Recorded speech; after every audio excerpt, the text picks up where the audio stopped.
Mbak Nana, kami persilahkan untuk memberikan memberikan semangat lah, memberikan kata-kata ajaibnya kepada perawat agar teman-teman kita yang ada di garda depan sana yang merupakan benteng terakhir pertahanan COVID di Indonesia bisa tetap semangat, tetap jaga diri dan tetap jaga keluarga kita semuanya dari ancaman COVID-19. Kepada Mbak Nana, kami persilahkan. Waktunya terserah Mbak Nana. Assalamualaikum warahmatullahi wabarakatuh. Apakah bisa dengar jelas suara saya, teman-teman? Jelas, Mbak. Waalaikumsalam warahmatullahi wabarakatuh. Alhamdulillah, terima kasih. Terima kasih banyak. Bangga rasanya diajak bisa berbicara di depan teman-teman nurse seluruh Indonesia di hari yang spesial juga nih, Hari Perawat Internasional. Dan saya beruntung beberapa kali sempat mendengar pemaparan langsung cerita dari teman-teman bagaimana keseharian berjuang melawan wabah. Di Mata Najwa misalnya minggu lalu, kalau teman-teman mungkin sempat nonton, kita mengangkat tema cerita pahlawan kesehatan. Dan di sana saya berkenalan dengan dua nurse yang membawa cerita haru bagaimana perjuangannya. Ada lagi cerita Nurdiansyah. Ini perawat pasien COVID-19 di RSPI Sulianti Saroso. Ia bercerita, dan saya ingin mengutip apa yang dikatakannya, supaya saya tidak salah. Pasien sering pegang tangan kami saat sesak nafas, kami beri penguatan. Kami ajarkan teknik nafas agar mereka rileks.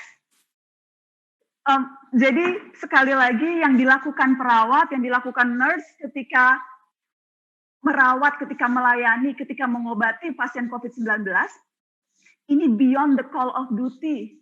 Bukan hanya merawat, tapi juga berfungsi sebagai keluarga, memberikan kekuatan, memberikan semangat. Itu kan yang dilakukan keluarga. Dan kita tahu pasien COVID-19 tidak bisa ditengok, bahkan ketika sudah meninggal juga tidak bisa dilihat jenazahnya, ada protokol tertentu yang harus dilakukan. Sehingga perawatlah adalah orang terdekat, keluarga pengganti yang hadir menemani pasien COVID-19 di saat-saat mungkin masa tersulit mereka. Yang juga menurut saya satu hal yang perlu diingat oleh orang, betapa kondisi bekerja sekarang luar biasa. Karena selain virusnya tidak kelihatan, juga tidak kenal jam. Bisa menular kapan saja, bisa bereaksi dalam tubuh kapan saja, tidak punya belas kasih. Itu artinya teman-teman nurse harus menggunakan APD selama belasan jam. Perawat yang kemarin saya wawancara di Mata Najwa, Aditya, perawat di Sukabumi, bilang ketika ia video call sama anaknya umur 1,5 tahun, bahkan kemudian menyapa dia dengan sebutan robot. Saking seringnya video call, melihat ayahnya selalu dalam keadaan menggunakan APD, siap kerja, dan akhirnya si ayah dipanggil robot. Ada lagi situasi yang saya tahu teman-teman harus alami adalah ketika memilih untuk ambil jarak dengan keluarga di rumah. Karenanya saya juga mendengar banyak kisah-kisah kerinduan dari teman-teman. Rindu suami, rindu istri, rindu anak, rindu orang tua, rindu gebetan, rindu pujaan hati. Ada banyak cerita-cerita itu. Dan saya tahu selain kerinduan yang juga dihadapi, teman-teman juga harus menghadapi situasi di mana stigma negatif itu juga sayangnya masih belum bisa kita pupus di negeri ini. Tadi malam saya juga akhirnya baca-baca teman-teman, dan saya menemukan survei. Ini surveinya menarik. Survei Fakultas Ilmu Keperawatan Universitas Indonesia dan Ikatan Perawat Kesehatan Jiwa Indonesia. Ada 140 perawat pernah merasa dipermalukan oleh orang lain karena statusnya sebagai perawat COVID-19 atau bertugas di rumah sakit tempat penanganan COVID-19. Ada 135 perawat pernah diminta meninggalkan tempat tinggalnya. Sisanya ada ancaman pengusiran, ada orang-orang yang di sekitar menghindar dengan menutup pagar rumah atau pintu mereka ketika melihat perawat, dan ada masyarakat yang bahkan sampai ikut menjauhi keluarga perawat.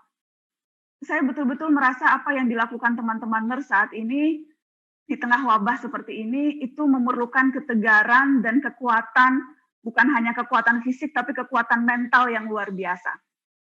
Setiap hari itu saya ngecek berapa banyak jumlah pasien baru COVID-19, berapa jumlah yang meninggal, berapa jumlah yang sembuh.